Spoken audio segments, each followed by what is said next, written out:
அன்பர்களே, ஞானவழி என்னும் கருத்தமர்வில் மீண்டும் உங்களை சந்திப்பதிலே எனக்கு மிக்க மகிழ்ச்சி.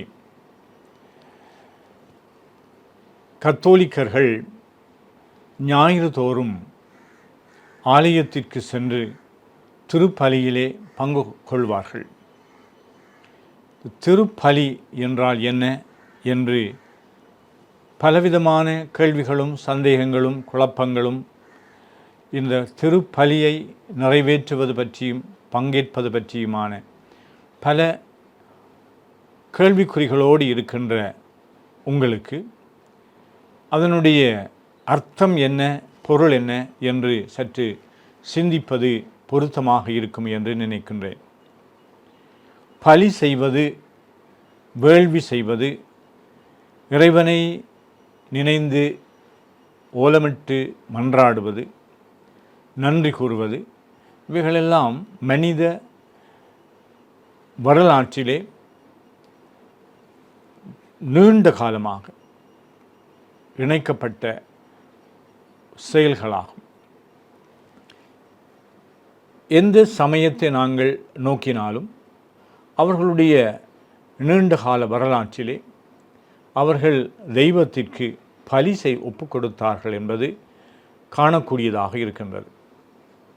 பலி ஒப்பு கொடுக்கின்ற பொழுது, பலி செய்கின்ற பொழுது இறைவனுடைய கோபத்தை தணிப்பதற்காக, அல்லது இறைவனுடைய அன்பை பெறுவதற்காக, அல்லது இறைவனுக்கு விளைச்சல்கள் பயன்களால் ஏற்பட்ட நன்மைகளுக்கு நன்றி கூறுவதற்காக என்று சொல்லி பலதரப்பட்ட பலி பொருட்களை காணிக்கையாக ஒப்பு கொடுப்பதும், குறிப்பாக மிருகங்களை அவற்றினுடைய இரத்தத்தை பலி செய்வதும் பரிகார பலியாக இருக்கலாம், தகன பலியாக இருக்கலாம். இவ்வாறு இந்த எல்லா சமயங்களுக்கும் பொதுவான ஒரு விடயம் பலி செய்தலாகும்.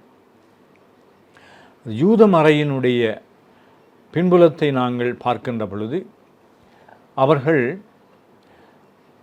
இறைவனை கண்டார்கள். எப்படி இறைவனை அனுபவித்தார்கள் என்று சொன்னால், ஒரு வல்லமையுள்ள, இரக்கமுள்ள, தங்களுடைய வாழ்க்கையிலே அக்கறை கொண்ட, தங்களை உண்பித்து தமக்கு ஒரு விடுதலை வாழ்வை தரக்கூடிய ஒரு தெய்வத்தை அவர்கள் கண்டுகொண்டார்கள்.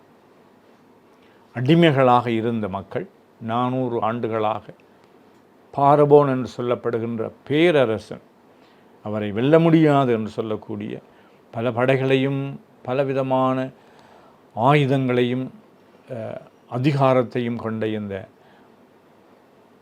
அரசனிடமிருந்து மக்கள் விடை பெற்று, அல்லது அவர்கள் மோசேயினுடைய தலைமத்துவத்திலே சென்றார்கள் என்று சொல்லுகின்ற பொழுது எல்லாம் கடவுளுடைய செயல்கள் என்று நம்பினார்கள்.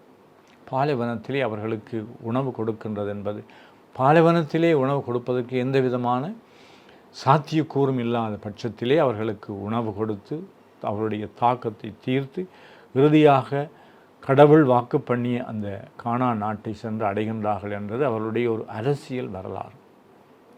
அதற்குள்ளே அவருடைய சமூக வரலாறு, இறை நம்பிக்கை கொண்ட சமய வரலாறு எல்லாம் புதைந்திருக்கின்றன. ஆனால் அதனாலே இந்த நிகழ்வை அவர்கள் ஆண்டுதோறும் கொண்டாடுவார்கள். விடுதலை பயண அனுபவத்திலே அவர்களுக்கு பாஸ்க் என்கின்ற புளியாத அப்ப விழா ஆண்டுதோறும் மிக சிறப்பாக கொண்டாடப்படுகின்றது. அது ஒரு விடுதலை விழா, கடத்தல் விழா. அடிமைத்தனத்திலே இருந்து விடுதலை நாட்டிற்கு சென்ற அவர்களுடைய அந்த விடுதலை நாளை அவர்கள் பாஸ்கு விழாவாக கொண்டாடுவார்கள். அப்படிப்பட்ட இந்த பாஸ்கு விழாவினுடைய அந்த பின்புலத்திலே இயேசு தம்முடைய சீடர்களோடு பந்தி அமர்கின்றார். பந்தி அமர்கின்ற இந்த இயேசு அவர்களை அந்த அப்பத்தை எடுத்து, அப்பத்தையும் இரசத்தையும், அப்பத்தை உண்டு இரசத்தை குடிப்பதுதான் அவருடைய பந்தி. இந்த பந்தி அமர்கின்ற பொழுது அவர் கூறுகின்ற வார்த்தைகள் நற்செய்தியாளர்கள் 3, அதாவது உத்தம நற்செய்தி என்று சொல்லப்படுகின்ற மத்தேயு, மாற்கு, லூக்கா, அதை மிகவும் தெளிவாக ஒரே விதமாக அவர்கள் பதித்திருக்கின்றார்கள்.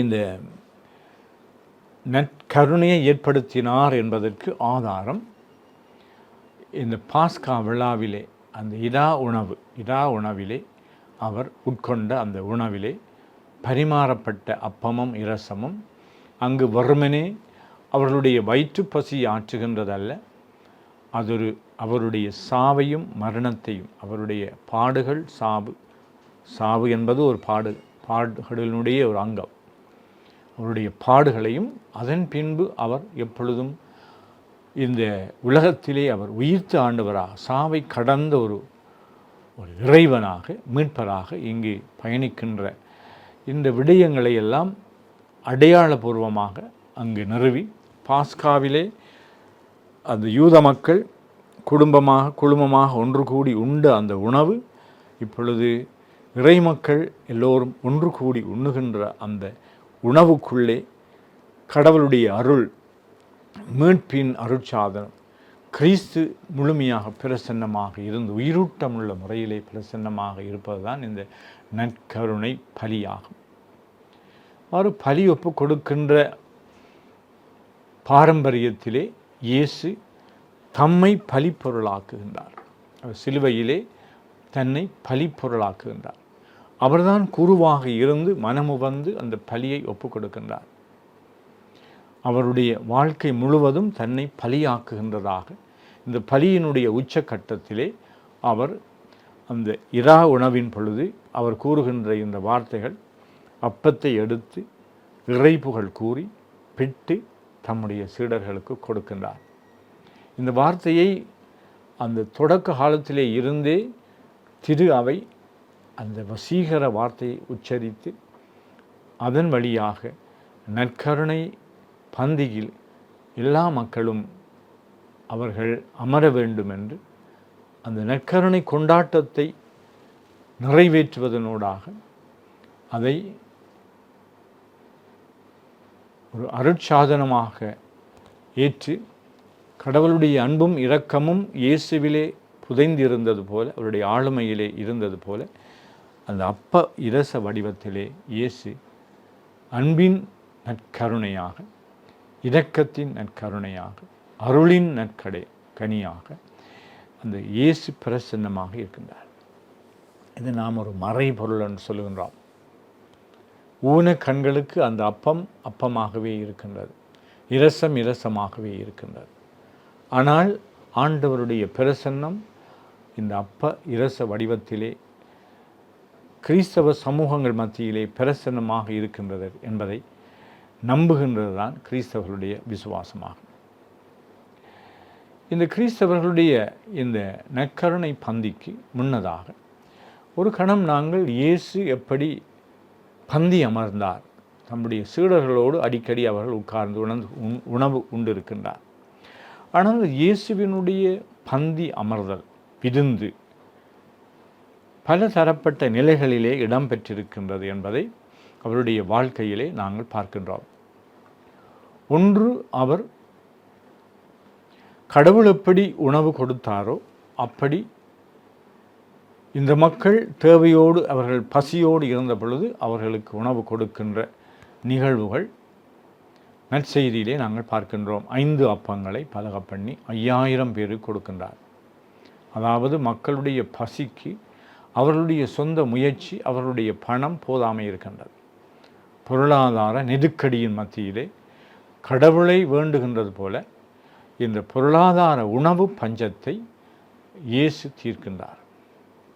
இயேசுவினுடைய வல்லமை மக்களை உண்பிக்க வேண்டும், அவர்களுக்கு வாழ்வு கொடுக்க வேண்டும். உயிர் அவர்களுடைய உடலோடு இணைந்திருப்பதற்கு அவர்களுக்கு உணவு தேவை என்பதை, அடிப்படை மனிதனுடைய தேவை உணவு. உண்ணாமல் ஒருவர் வாழ முடியாது. அதனால் இந்த இயேசு அவர்களை உண்பிக்கின்றவராக இருக்கின்றார். உண்பிக்கின்றவர் மட்டுமல்ல, அவர்களுக்கு அந்த உணவை கொடுத்த பொழுது எல்லோரும் இயேசுவை பின்பற்ற வேண்டும் என்று ஓடி வருகின்றார். அவரிடம் இருந்து வாங்கி சாப்பிடலாம் என்று, சும்மா இருந்து சாப்பிடலாம், உழைப்பின்றி சாப்பிடலாம் என்றால் ஆண்டவர் கொடுக்கின்றார். ஆனால் இந்த அவர்களுடைய உடல் பசியை ஆற்றுகின்ற உணவிலுக்கும் மேலாக கடவுள் மக்களுடைய வாழ்வை மேம்படுத்துகின்றார். நிலைத்து நிற்கச் செய்கின்றார். அவர்கள் நீடித்த வாழ்வை வாழ வேண்டும் என்று அழைக்கின்றார். அதனால் யோவான் நற்செய்தியிலே 6ஆம் அதிகாரத்திலே அழகாக அந்த பின்புலம் வர்ணிக்கப்படுகின்றது. மக்கள் எல்லோரும் 5 அப்பங்களை 5000 பேருக்கு பகிர்ந்தளித்த பின்பு எல்லோரும் ஓடோடி வருகின்றார்கள். இவர் எங்கே இருப்பார்கள் என்று தேடி வருகின்றார். தேடி செல்லுதல் என்பது அந்த மக்களுடைய பசியையும் தாகத்தையும் அவருடைய அங்கலாய்ப்பையும் அவருடைய இயக்கங்களையும் அங்கு குறித்து நிற்கின்றது. இயேசுவிடம் சென்றால் தமக்கு பசி இருக்காது. ஆனால் இயேசு அதை கடந்து இன்னும் ஒரு உயர் நிலைக்கு அவர்களை வரும்படியாக அழைக்கின்றார். மனிதன் அப்பத்தினால் மட்டுமல்ல, கடவுளுடைய வார்த்தையினாலே. இந்த வார்த்தை என்பது கடவுள் எமக்கு தருகின்ற, அவர் எங்களோடு தொடர்பு கொள்ளுகின்ற, எங்களுடைய உள்ளத்திலே பதிக்கின்ற அவருடைய செய்தியாகும். அதனால் இந்த 6ஆம் அதிகாரத்திலே பார்க்கின்றோம், நீங்கள் என்னுடைய தசையை தின்று என்னுடைய குருதியை நீங்கள் பருகாவிடில் நீங்கள் நீடித்த வாழ்வை பெற முடியாது என்று சொன்னதும் பல மக்களும் இந்த இயேசுவை விட்டு ஓடுகின்றார்கள், பிரிகின்றார்கள். இவருக்கு பைத்தியம் பிடித்து விட்டது என்று சொல்லி போகின்றார்கள். அப்பொழுது ஏராளமான அந்த மக்கள் ஏராளமாக திரும்பி செல்கின்றார்கள். அப்பொழுது இயேசு தம்முடைய சீடர்களை பார்த்து கேட்கின்றார், நீங்களும் போய் விடுவீர்களா? மிகவும் ஏக்கம் நிறைந்த, சவால்கள் நிறைந்த ஒரு கேள்வியாகும். என்னுடைய வாழ்க்கையிலே சில வழிகளில் ஒரு பிற்றும் கேள்வி எங்களை கேட்டு நிற்பதாக நாங்கள் பார்க்கின்றோம். அந்த கேள்விக்கு நாங்கள் பதில் பெற்றுக்கொண்டோம் என்றால் எங்களுடைய வாழ்வில் ஒரு விடியல் பிறக்கின்றது போல. பெரும் இரும்பு சுவர் உடைக்கப்படுவது போல. ஜெர்மனிய நாட்டிலே கிழக்கிற்கும் மேற்குக்கும் இடையிலே ஒரே மொழி பேசுகின்ற ஒரே இனத்து மக்கள் கொள்கை ரீதியாக அவர்கள் மாற்று கருத்துக்களை தெரிவித்ததினாலே ஒருவர் மற்றவரோடு அவர்கள் எதிரியாகின்றார்கள். உறவுகள் துண்டிக்கப்படுகின்றன. அதனாலே அவர்கள் இரவோடு இரவாக அவர்கள் கிழக்கு ஜெர்மனி மேற்கு ஜெர்மனி என்று சொல்லி அவர்கள் சுவர் எழுப்பினார்கள். இப்படி மனித உறவுகள் கட்டி எழுப்பப்படுவதற்கு எமக்கு பாலங்கள் தேவை. அங்கு இங்கு சுவர்களை எழுப்புகின்ற பொழுது உறவுகள் துண்டிக்கப்படுகின்றன. இப்படிப்பட்ட ஒரு சூழலிலே பசி தாகம் எடுக்கின்ற பொழுது கடவுளை நாடுகின்றார்கள். கடவுள் அவர்களை உண்பிக்கின்றார். கடவுள் ப்ரொவைட்ஸ் என்று சொல்லுது. அவர் ஏராளமாக வாரி வழங்குகின்ற ஒரு வள்ளல் தன்மை. அப்பொழுது சொல்கிறார், நீங்கள் மோசே உங்களுக்கு பாலைவனத்திலே உணவு கொடுத்தார். அது மோசே அல்ல, கடவுள் தான் கொடுத்தார். இந்த கடவுள் உங்களுக்கு உணவாக என்னை தந்திருக்கின்றார், இயேசுவை தந்திருக்கின்றார். இந்த இயேசு தன்னை உடைத்து கொடுக்காவிட்டால் அவர் மீட்பராக முடியாது. அவர் தனக்காக கல்லை அப்பமாக்கி உண்டிருக்கலாம். ஒரு சுயநலவாதியாக இந்நாட்களிலே தலைவர்கள், அரசியல் தலைவர்கள், சமூக தலைவர்கள், வியாபாரிகள் இன்னும் பலரும் தங்களுடைய சுயலாபத்திற்காக, சில வேளையிலே மத ரீதியாகவும் பார்க்கலாம், அதிகாரத்தில் இருக்கின்றவர்கள் தங்களுடைய நிலையை, தங்களுடைய ஆசனத்தை, தங்களுடைய அந்தஸ்தை நிலைநாட்டுவதற்காக மற்றவர்களை பயன்படுத்துவார்கள். இந்த சுயநலம் பேராசையாக மாறலாம். இந்த பேராசை பலருடைய வாழ்க்கையை குட்டிச்சுவராக்கலாம், பலரை அடிமைப்படுத்தலாம். ஆனாலே கடவுள் இந்த மக்களுக்கு தன்னுடைய அந்த உணவை கொடுப்பதோடு கரிசனையை கொடுக்கின்றார், அக்கறையை கொடுக்கின்றார், பராமரிப்பை கொடுக்கின்றார். அதனால் மக்கள் கண்டுகொள்கின்றார்கள், இந்த தெய்வம் உயிருள்ள தெய்வம், உண்மையான தெய்வம், வல்லமை உள்ள தெய்வம், இரக்கம் கலந்த தெய்வம். இந்த விசுவாசத்தின் அடிப்படையிலே மக்கள் பாலைவனத்தில் எங்களுக்கு கடவுள் உணவு தந்தார் என்று பாரம்பரியமாக பெற்றோர்கள் பிள்ளைகளுக்கு காலகாலமாக சொல்லி இந்த பாஸ்கு விழாவை ஏற்படுத்துகின்ற பொழுது அந்த இயேசு அப்பத்தை எடுத்து தன்னுடைய கரத்திலே எடுத்து இறைபுகழ் கூறித்து சொல்கிறார், இதை உடைத்து கொடுத்து சொல்ல, இது என்னுடைய உடல் என்று சொல்கின்றார். அவ்வாறு இரசத்தை பெருகுவது சாதாரணமாக அவர்களுடைய உணவிலே இருக்கின்ற ஒரு விடயம். ஆனால் இயேசு இங்கு அந்த இரசத்தை தான் சிந்துகின்ற குருதியினுடைய இரத்தத்தினுடைய அடையாளமாக அருட்சாதனமாக கொடுக்கின்றார். இப்படிப்பட்ட இந்த நிலையிலே இயேசு அவர்களுக்கு சொல்கிறார், என்னுடைய தசையொன்று என்னுடைய இரத்தத்தை குடியுங்கள் என்று சொன்ன பொழுது அவர்கள் எல்லோரும் போகின்ற பொழுது பேதுருவானவர், அந்த சீடர்களுடைய தலைமத்துவத்தை கொண்ட பேதுருவானவர், பல தடவைகளிலே சோதிக்கப்பட்டவர், வாழ்வு தரும் வார்த்தை உம்மிடம் தான் இருக்கின்றது, வேறு எங்கு நாங்கள் போகலாம்? அவ்வாறு அவர் ஒரு ஆழமான விசுவாச உச்சாரணத்தை சொல்லுகின்றார். இப்படித்தான் எங்கள் ஒவ்வொருவரையும் மனிதன் அப்பத்தினால் மட்டுமல்ல, கடவுள் வாயில் நின்று வார்த்தையினாலும் வாழ்கின்றார். நாளை நாங்கள் இந்த அப்பத்தை உண்கின்ற நிலையிலே இருந்து உயர்வாக மாண்புமிக்கவர்களாக நாங்கள் வாழ்வதற்கு இந்த நற்கருணை எங்கள் ஒவ்வொருவருக்கும் அழைப்பு விடுக்கின்றது. ஞாயிறு தோறும் சிலர் போவார்கள், சிலர் கட்டாயத்துக்காக போவார்கள், வேறு சிலர் தங்களுடைய உடைகளை காண்பதற்காக போவார்கள், வேறு சிலர் பயத்திலே போவார்கள், வேறு சிலர் மற்றவர்கள் என்ன நினைப்பார்னு போவார்கள். இவ்வாறு பல தடவையாக பலவிதமான இந்த தவறான எதிர்பார்ப்புகளோடு, தவிர்க்க முடியாத எதிர்பார்ப்புகளோடு ஆலயத்திற்கு செல்லுகின்ற நாம் இந்த ஆண்டவர் இயேசுவினுடைய நற்கருணை பந்தியிலே நாங்கள் கலந்து கொள்ளுகின்ற பொழுது எங்களை நாங்கள் அந்த நற்கருணையோடு நாங்கள் ஒன்றித்து, அவர் இயேசு எப்படி உடைத்து தன்னை பகிர்ந்து அளித்தார், அதனால் பிறந்த மீட்பை நாங்களும் கண்டுகொள்ள வேண்டும் என்று ஏக்கங்களோடும் ஆறுதல் பெறுவதற்காக, அமைதி பெறுவதற்காக, அயலவர்களோடு ஒப்புரவாக்குவதற்காக, எங்களுடைய வாழ்க்கையில் இறைவன் தந்த ஆசீர்களுக்கு நன்றி கூறுவதற்காக, எங்களுடைய பாவங்களுக்கு பரிகாரமாக, இப்படி பல விதமான தேவைகளோடும் சுமைகளோடும் செல்லுகின்ற நாம் அவற்றையெல்லாம் ஒரு இனிய சுமையாக நாங்கள் கடவுளுடைய கரங்களிலே ஒப்படைத்து, தனிமையாக அல்ல, நாங்கள் கூட்டாக இணைந்து இந்த நற்கருணை பலி விருந்திலே கலந்து கொள்கின்ற பொழுது நாங்கள் தூய்மையாக்கப்படுகின்றோம், ஆறுதல் பெறுகின்றோம், திடம் பெறுகின்றோம், வாழ்க்கையை உயர்ந்த குறிக்கோள்களோடு அணுகுவதற்கான உயர்ந்த மதிப்பீடுகளை பெறுகின்றோம். எங்களுக்கென்று ஒரு நற்கருணை வடிவிலே எங்களோடு சங்கமமாகின்ற, கலந்து கொள்ளுகின்ற இயேசு எங்களை உருமாற்றுகின்ற ஒரு அனுபவமாக எங்களுக்கு மாற்ற வேண்டும் என்று உங்கள் அனைவருக்கும் இந்த நற்கருணை நாதர் உங்களுடைய வாழ்வின் ஊற்றும் உறைவிடமாகவும், உங்களுடைய குடும்பங்களதும் திரு அவையினுடையதும் வாழ்வின் ஊற்றும் உறைவிடமுமாக விளங்குவதற்கு அந்த நற்கருணை நாதர் உங்கள் அனைவருக்கும் தன்னுடைய அருள் வளங்களை தொடர்ந்தும் வழங்குவாராக.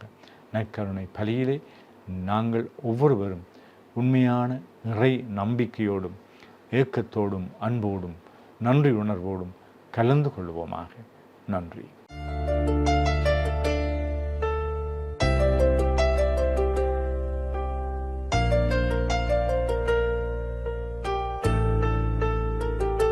நமது ஃபேஸ்புக் மற்றும் யூடியூப் பக்கத்தை லைக் செய்யுங்கள்.